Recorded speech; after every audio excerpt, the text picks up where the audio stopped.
Let me ask you something. What would your life look like if you followed through on everything you said you would do? What if every morning you didn't hit the snooze button? What if every goal you set you actually finished? What if your standards weren't negotiable anymore? That's what this is about. Discipline. But not just discipline, unbreakable discipline. The kind of mental structure that doesn't bend when life throws chaos your way. The kind that doesn't rely on motivation or moods. This isn't about hype. It's about habits. Because people who live extraordinary lives don't do it by chance, they do it by commitment.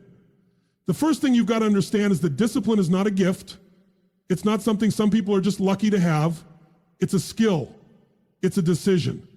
Every single day you're deciding who you are by what you tolerate, what you repeat, and what you prioritize.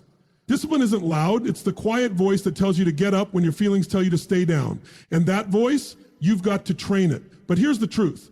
Discipline doesn't survive in a toxic environment. You cannot plant seeds of greatness in poison soil. If you're constantly surrounded by distraction, by people who pull you away from your goals, by apps that hijack your time, then you're fighting an uphill battle. You need to make your environment frictionless for success. Stack the odds in your favor. Put your workout clothes next to your bed. Keep your goals visible. Eliminate energy leaks. Because you don't rise to the level of your goals. You fall to the level of your systems. Your systems are a reflection of your standards. And let's be honest, your standards shape everything. You're either living by high standards or you're negotiating with mediocrity every day. High standards mean doing the right thing, especially when it's hard, especially when no one's watching, because that's when your identity is being formed. Your future self is being sculpted by the decisions you're making when it would be easy to quit. But how do you stay consistent when everything inside you wants to take a break? Emotion. People think discipline is about logic. It's not. If it was, everyone would do it. You stay consistent because your heart is on fire with something bigger than you. When you connect the action to the meaning, you stop needing motivation. You start running on mission. Attach emotion to your habits. Don't just run to burn calories. Run to become who you were born to be. Don't just read to learn. Read to feed your mind so you can lead. And listen, don't underestimate the power of small wins. You want to build discipline? Start with something you can actually complete. Win the first 10 minutes of your day. Drink the water. Make the bed. Move your body. These are not minor tasks. They are the building blocks of momentum. And once momentum kicks in, discipline becomes easier. The reps get smoother. The resistance gets weaker. But here's the final truth. If you don't have a vision, none of this will last. You will burn out. You'll feel like you're doing hard things for no reason. Discipline without direction is just punishment. But discipline fueled by purpose, that's power. That's fire. That's fuel for life. So get clear. What are you building? Who are you becoming? Why does this matter? Make it personal, make it urgent, make it non-negotiable. Because the minute you decide that average is no longer acceptable, the second you stop making excuses and start making progress, that's when unbreakable discipline is born. And once you've built it, nothing and no one can take it from you. Discipline is not something you're born with. It's something you choose again and again, every day, every moment, every decision. You're either building the muscle of discipline or letting it atrophy. People often make the mistake of thinking discipline is this magical trait some people are just lucky to have. But it's not luck. It's not talent. It's not even about being naturally motivated. Discipline is a decision. And the people who seem unstoppable, the ones who always follow through, they've simply made that decision more often, more consistently, and with more commitment than others. You see, most people are waiting for a feeling to push them. They want to feel like it before they act. But if you live that way, you're a slave to your moods. Discipline isn't about how you feel, it's about what you decide. And every time you follow through on something you said you'd do, even when it's uncomfortable, even when you're tired, even when no one else is holding you accountable, you cast a vote for the kind of person you want to become. That identity builds slowly, rep by rep, moment by moment. And over time, those small decisions add up. They harden into character. That's where confidence comes from. That's where power comes from. Think about it. Every time you choose short-term comfort over long-term purpose, you weaken your relationship with yourself. But when you follow through, when you say, I'm going to do this, and you do it, you start to trust yourself on a deeper level. That self-trust becomes your foundation. You no longer need permission, applause, or reminders. You move because you decided. And that's how true freedom is built, through the discipline of follow through. No one drifts into greatness. No one stumbles into a meaningful life. It's built brick by brick through the thousands of small decisions you make when no one's watching. Discipline is the architecture of that life. Without it, your dreams stay stuck in your head. With it, they become real, tangible, alive. So stop waiting for the perfect mood. Stop waiting to feel ready. You become disciplined by doing disciplined things. Not once, not when it's convenient, but consistently. It won't be perfect. You'll mess up. But that's not the point. The point is to keep choosing the path that aligns with who you truly want to be. Because every time you do that, you're not just checking off a task, you're shaping your identity. You're making the decision that says, this is who I am now. And when that decision becomes who you are, that's when discipline becomes unbreakable. The willpower is limited. It fades. It gets drained. You wake up with a full tank, and by the time life throws a few distractions, temptations, and stresses your way, that tank starts to empty. That's why relying purely on willpower is a trap. The strongest people in the world aren't the ones with the most discipline in their head. They're the ones who built discipline into their environment, because the truth is simple. Your environment will beat your willpower if the two are in conflict. If your phone is loaded with distractions, if your fridge is filled with junk, if your friends mock your goals, then every time you try to make a disciplined choice, you're fighting a war against your surroundings. That's not strength. That's sabotage. Your brain will always look for the path of least resistance. If the gym is far away, the junk food is easy to grab, and your workspace is cluttered, guess what? You're not lazy. You're human. Your environment is simply making the wrong choice feel easier. So what's the solution? Make the right choice the path of least resistance. Design a space that makes winning easy. Don't just count on being strong enough to resist temptation. Remove the temptation. If you're trying to stay focused, put your phone in another room. If you want to eat clean, don't keep snacks in the house that pull you off track. If you want to write, set up a distraction-free space where inspiration flows. Set things up so that the behavior you want becomes automatic. This is where most people miss the point. They think discipline is about pushing through struggle, but real discipline is about removing unnecessary friction. It's not about fighting harder, it's about preparing smarter. When you change what surrounds you, you change what influences you. And that means fewer battles, fewer excuses, and far more consistency. Also, people matter. If you surround yourself with individuals who normalize procrastination, excuses, or mediocrity, you'll absorb that energy. You'll pick up those habits unconsciously. But if you're around people who challenge you, who live what they preach, who raise the bar, then discipline becomes the default. You don't have to force it. You live it because it's the standard in the room. At the end of the day, you can have the strongest intentions in the world, but if your environment keeps pulling you back, those intentions won't last. So don't just work on yourself, work on what's around you. Discipline doesn't live in isolation. It lives in the systems, the people, the spaces that either align with your goals or destroy them. Choose wisely. Build intentionally. Because your environment will either hold you back or pull you forward. Your standards are the invisible force behind every result in your life. What you accept is what you get. What you tolerate becomes your reality. Most people think discipline starts with motivation, but it actually starts with standards. The line you draw in the sand that says, this is who I am, and this is what I will no longer accept. When your standards are low, you don't even need to fail. Your life will quietly drift into mediocrity. But when your standards are high and non-negotiable, everything changes. There's a powerful shift that happens when you stop treating discipline as something you try and start treating it as something you live. You begin to realize that how you do anything is how you do everything. If you cut corners in one area, it starts to bleed into other areas. If you're okay with being inconsistent in the small things, eventually you'll be inconsistent when it matters most. So raising your standards isn't about being perfect. It's about refusing to break promises to yourself even when no one else sees it.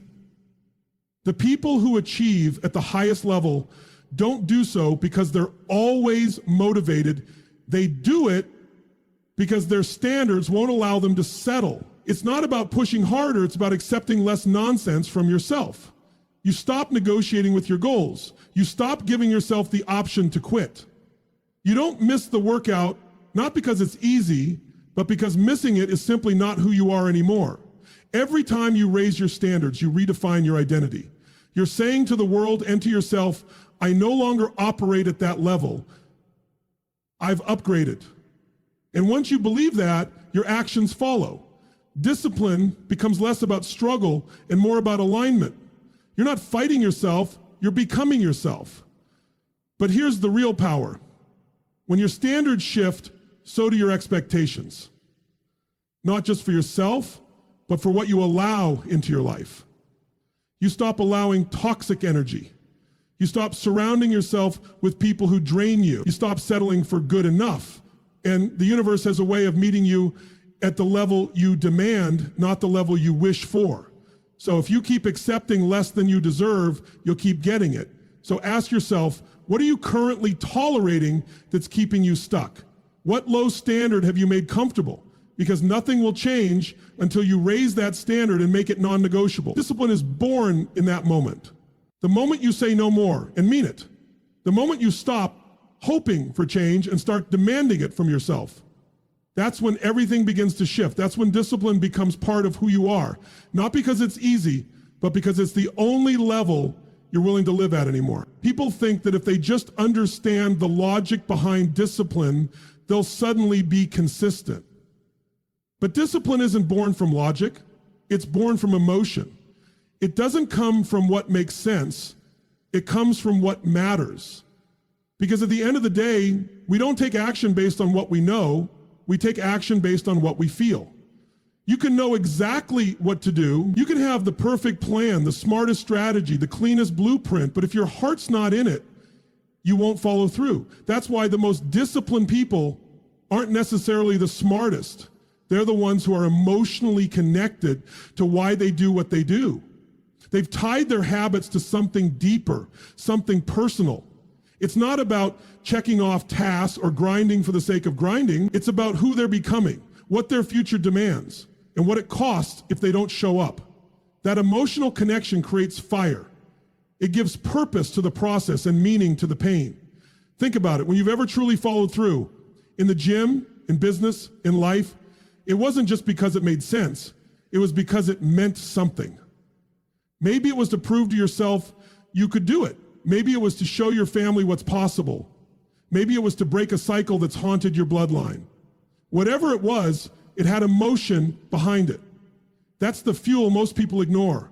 They look for motivation and forget to look inward. So if you're struggling with discipline, stop asking what you need to do. Start asking why you must do it. Why does it matter? What's at stake if you don't change? Who will suffer if you stay stuck? Who will rise if you finally break through? Get emotional about it. Feel the pain of staying where you are. Visualize the cost of living beneath your potential. Let it sting. Let it burn. Then use that burn to build something real. When you find a reason that moves you emotionally, discipline stops feeling like a chore. It starts feeling like a responsibility. You don't need to hype yourself up every day.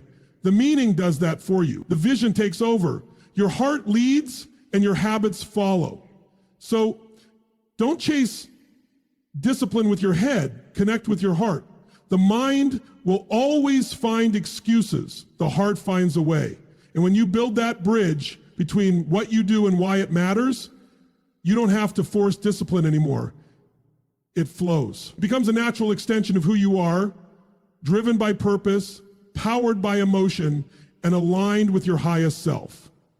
One of the greatest lies people believe is that massive change comes from massive action alone.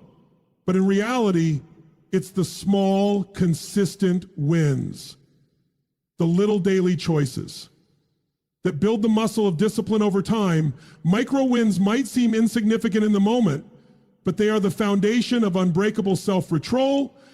Every time you do something small that aligns with who you want to become, you're not just checking off a box. You're casting a vote for your future identity. Waking up on time, making your bed, saying no to distractions, finishing that last set at the gym, sticking to your plan even when no one's watching.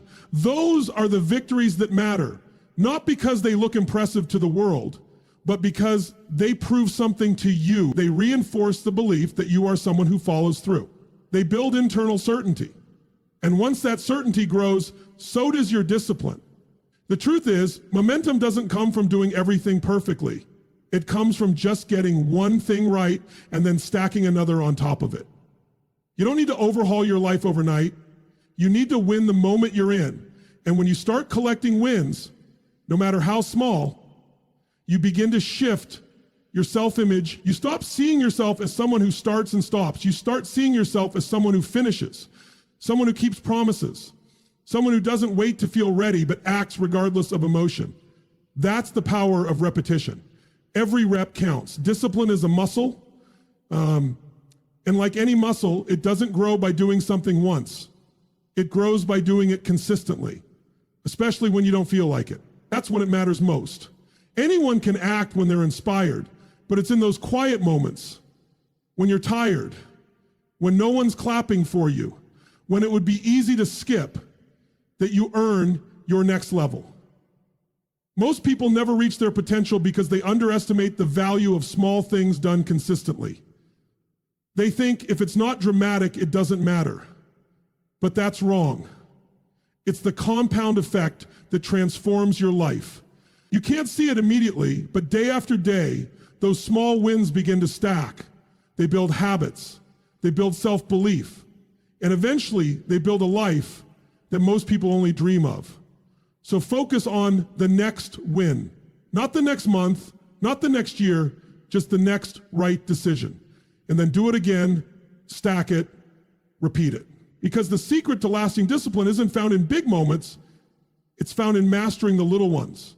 Again and again until your consistency becomes your identity. Discipline without direction eventually collapses. It turns into exhaustion, frustration, and burnout. You can force yourself to wake up early, train hard, work long hours. But if there's no compelling reason behind it all, the fire dies out. You begin to ask yourself, what's the point? And that question is dangerous if you don't have a powerful answer. Because discipline without vision feels like punishment. But discipline with vision, that feels like purpose. That feels like fuel. Most people think they struggle with discipline, but what they're really lacking is clarity. They're grinding day after day, doing the same routines, forcing habits, and pushing through, but there's no image in their mind of where it's all leading. That absence of vision creates internal conflict. You can only push yourself for so long on sheer will. Eventually, you need meaning. You need something bigger to pull you forward, something that excites you, scares you, and stretches you all at once. Vision gives your discipline a direction. It transforms I have to into I choose to. Suddenly, you're not working out just to work out. You're training for the future version of yourself. You're not saving money just to save. You're building freedom. You're not waking up early because someone told you to. You're doing it because your mission demands it. That kind of alignment makes discipline feel less like a struggle and more like a statement. I'm becoming who I was meant to be. But vision can't be vague. It has to be specific, emotional, and deeply personal. If it doesn't stir something inside you, it won't sustain you. You need to see it, feel it, believe in it, before it ever exists. That emotional connection to your vision is what helps you stay grounded when life gets chaotic. When distractions hit, when results are slow, when you feel like giving in, vision reminds you why you can't. And here's the truth most ignore. Without vision, even the strongest discipline eventually runs dry. You start going through the motions. Your habits become hollow. You show up, but there's no power behind it. And that's where people begin to break. Not because they're weak, but because they're disconnected. They're missing that inner why that makes the effort matter. So take the time to define it. What are you building? Who are you becoming? Why does this matter right now? Let that vision sink into your heart. Let it become your compass. Because once you know where you're going and why it matters, discipline becomes less about force and more about flow. You don't have to convince yourself to keep going. Your vision will carry you. And in that state, discipline is no longer a grind. It becomes a gift, a pathway to something greater, something real, something yours